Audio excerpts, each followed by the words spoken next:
Pregnancy plan करताय तर हा व्हिडिओ आहे तुमच्यासाठी।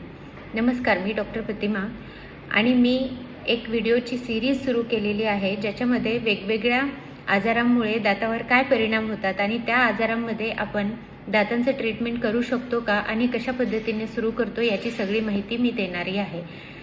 जर तुम्हाला अशाच काही आजारांबद्दल माहिती हवी असेल तर मला सबस्क्राइब करा आणि माझ्या व्हिडिओ खाली कमेंट करा की तुम्हाला कुठल्या आजारावर माहिती पाहिजे।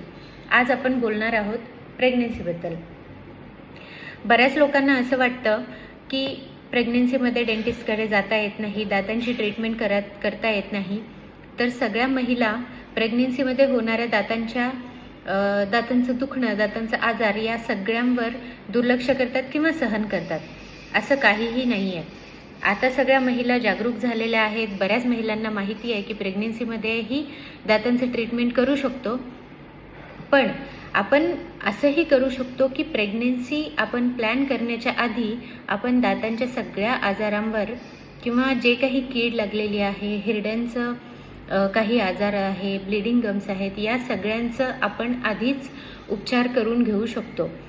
हा एक पहिला मुद्दा आहे। दुसरा मुद्दा काय की प्रेग्नन्सीमध्येच काही महिला दातांच्या आजारांचा किंवा दाताला कीड लागणे, दाताला सेन्सिटिव्हिटी होणे, हिरड्या सुजणे, रक्त येणे या सगळे आजार प्रेग्नन्सीमध्येच काही महिला जास्त अनुभवतात। असे का? याचं कारण असं आहे की प्रेग्नन्सीमध्ये महिलांच्या शरीरामध्ये खूप बदल होतात। ते बदल म्हणजे काय? जे हॉर्मोनल चेंजेस होतात, जे शरीराची वाढ किंवा बाळाची वाढ होण्यासाठी जे वेगवेगळे हार्मोन्स आपल्या शरीरामध्ये येतात किंवा सिक्रेट होतात, त्याच्यामुळे आपल्या तोंडाच्या आरोग्यावर बरेच परिणाम होतो। पहिली गोष्ट हार्मोन्स आहे। हार्मोन्समुळे हिरड्या सुजणे, हिरड्यातून रक्त येणे आणि प्रेग्नन्सी जिंजायव्हायटिस हा एक प्रकार असतो, तो खूप अतिशय जास्त महिलांना जाणवतो। दुसरा मुद्दा काय? दुसरा मुद्दा म्हणजे प्रेग्नन्सीमध्ये महिलांना जे उलट्या येतात किंवा उकरी आल्यासारखं वाटतं आणि पोटातलं सगळं ॲसिड तोंडामध्ये येतं, उलट्या होतात।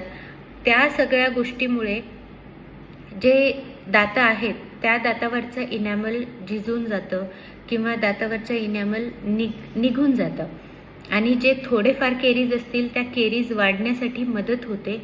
कारण जे ॲसिड पोटातून आलेलं असतं त्याच्यामुळे इनॅमल कमकुवत होतं आणि त्याच्यामुळे कीड होण्याचे प्रमाण किंवा जिंजायव्हायटिस होण्याचे प्रमाण जास्त वाढतात। तर प्रेग्नन्सीमध्ये डेंटिस्टकडे जाऊ नये हा एक मिथ आहे आणि प्रेग्नन्सीमध्ये आपण काही महिन्यांमध्ये सेफली आपण उपचार करू शकतो, ज्याच्यामध्ये काही टेस्ट, तुमच्या फिजिशियनचा सल्ला आणि काही आमचे टेस्ट हे सगळे करून आपण प्रेग्नन्सीमध्ये अतिशय सेफली दातांचं ट्रीटमेंट करू शकतो।